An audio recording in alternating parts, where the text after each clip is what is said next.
What's up, guys? Welcome back to the channel. You know who it is, djwoopig, and today we're going to be starting a new series. This is actually going to be a 4-part series on beat matching and tips for beginner DJs and how to transition your songs and content of the like. On my channel, you guys know that I have a bunch of gig logs and production gig logs, DJ tips, and a whole bunch of other content, but I don't have a lot of content on actually mixing music. Before we go any further, I do want to give a shout out to Hercules. They're actually sponsoring this 4-part series. They sent me over the Inpulse 300 DJ controller, which is actually a pretty nice unit. Now, if it wasn't for Hercules, I probably wouldn't be a DJ right now. My first controller was actually the Hercules RMX way back when. Their technology nowadays is super cool, and it's something that's going to be great, especially for the beginner DJs. Now, just starting off, the controller itself looks just like other controllers on the market.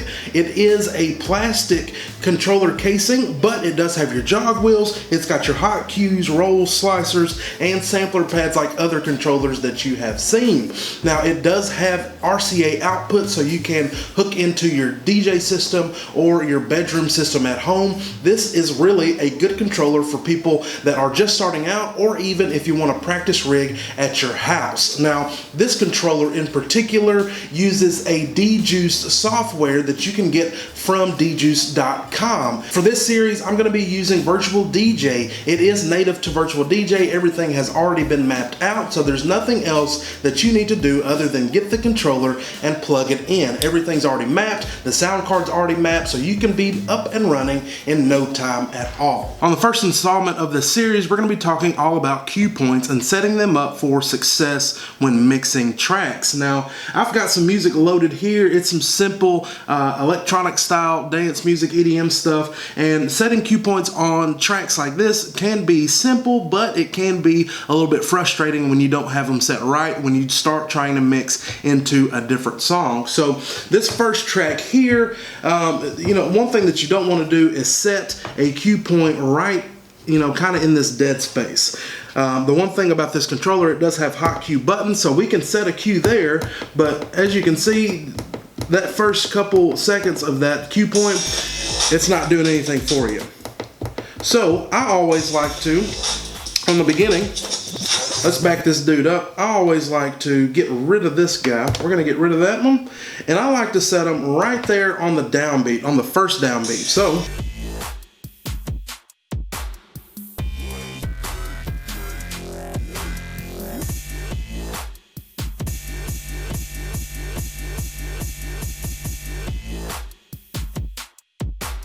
now, setting a cue point on the downbeat is super normal. It's what people typically do, but one thing that I like to do is I like to go and also put one on the snare. So you got one on the downbeat or the kick and one on the snare, and with that, if you don't have a good way to mix in between the two songs, you can at least finger drum in between the songs like this.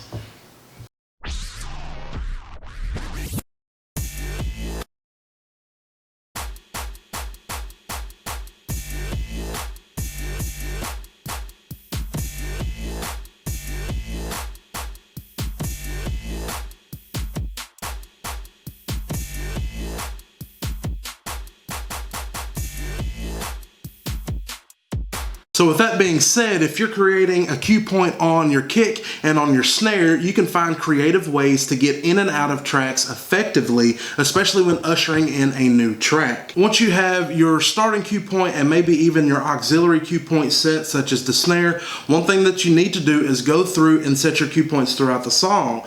Now, some songs like this one don't have any lyrics to them, but you can find creative points in the song that fixate on different emotions. So we're going to scan through the song and find another good spot for that cue point to land.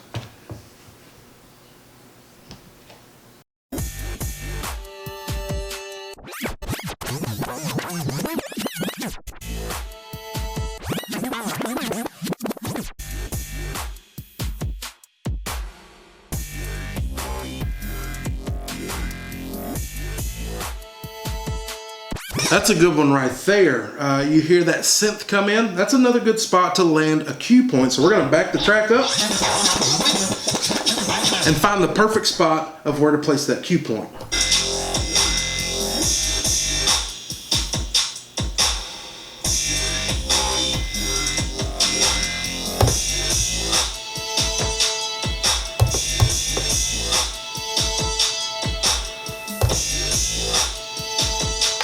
Now you can tell with that third cue point, because I set it while it was playing, it's not perfect. It's not perfect on the downbeat. You can tell how it's got a little bit of that hesitation. You always want to make sure this is stuff that you need to be doing in between gigs, is going through and marking your cue points to where they're perfectly lined up. Having your cue points perfectly aligned is going to allow you to keep the rhythm going in the track without any pause or hesitation. It won't sound like a record skipping around.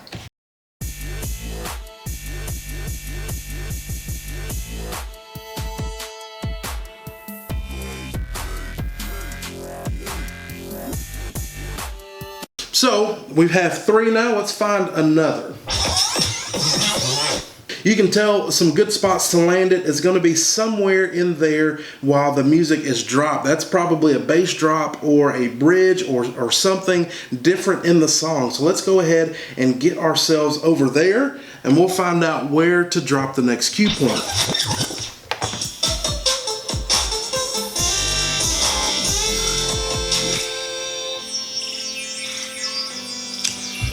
So that's really kind of a bass drop kind of moment in the song. This part right here, that's your 1. So we're gonna put it right there.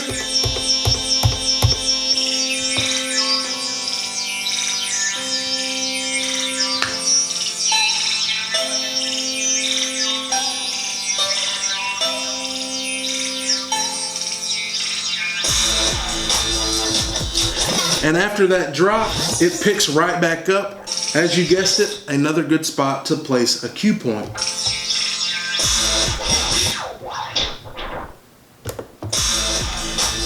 So now that we went through and set our cue points, it makes it a lot easier to come in on the 1. Now that is a whole different topic in itself, but we're going to cover it really shortly. Coming in on the 1 is almost essential in today's music if you want to blend one track to the next. Now it's not mandatory, and there are definitely other creative ways to get the mix together, but coming in on the 1 makes it much simpler if you're just starting out. So we've got our cue points. This would be an example of coming in on the 1 or coming in on the downbeat.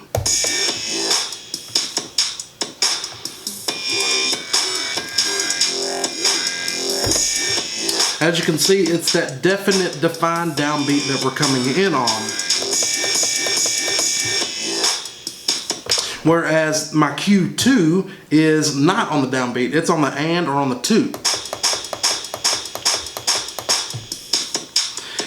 You can come in on the 2. Coming in on the 2 or a different beat other than the downbeat is certainly a way to transition, but it's not as clean as coming in on the 1. After you've spent some time practicing, you're going to find out that coming in on the and is a good way to transition, but coming in on the 1 makes it much easier.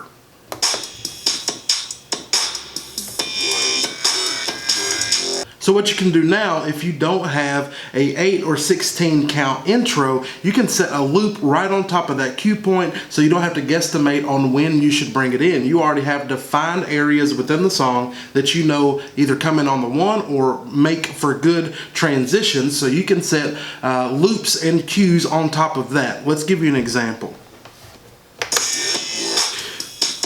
Now that I have played the song itself,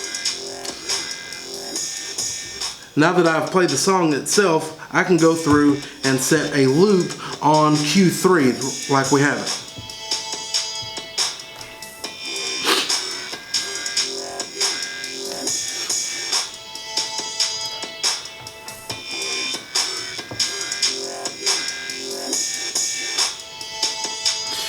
As you can see, we've got a nice, easy to mix in loop that we can just leave rolling as we transition our next song. So let's just find another song and we're gonna mix the 2 while this one is still playing.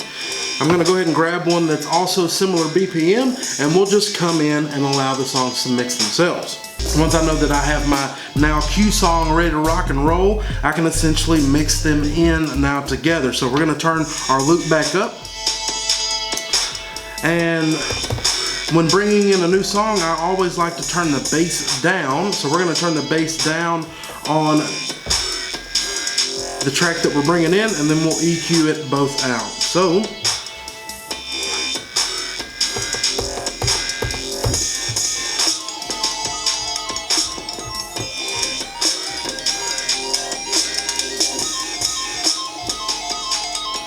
feather it in, and you see they kind of mix seamlessly.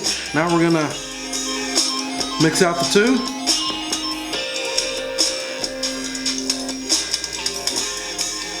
And maybe even add a little filter to get it out faster.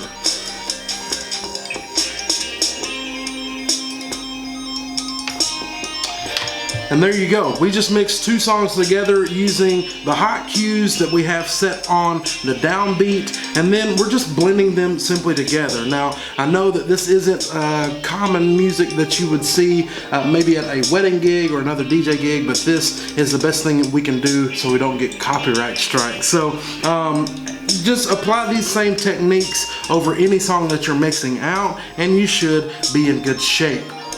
Alright guys, that's going to be it for this episode on our 4-part series with the Hercules Inpulse 300. Now I do want to say a special thank you to the fine folks out at Hercules for sending this controller over and allowing me to create some new content for all of the beginner DJs out there. So be sure to hit the subscribe button and also ring the notification bell. That way you'll know every time we post new content to the channel. And for the next couple videos, it's going to be featuring this guy here. So once again, my name is djwoopig. If you've got any questions, send me an email, djwoopig@gmail.com. Also follow me on all my social media outlets, which are also djwoopig. If you're interested in buying this controller, I do have it down in the description along with some other equipment that I frequently use. So we'll see you on the next video.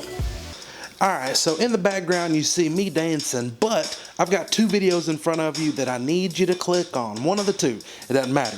You can click the left one, you can click the right one, you can go to my channel and just play all of them. It doesn't matter. Click one of the two. We'll see you next time.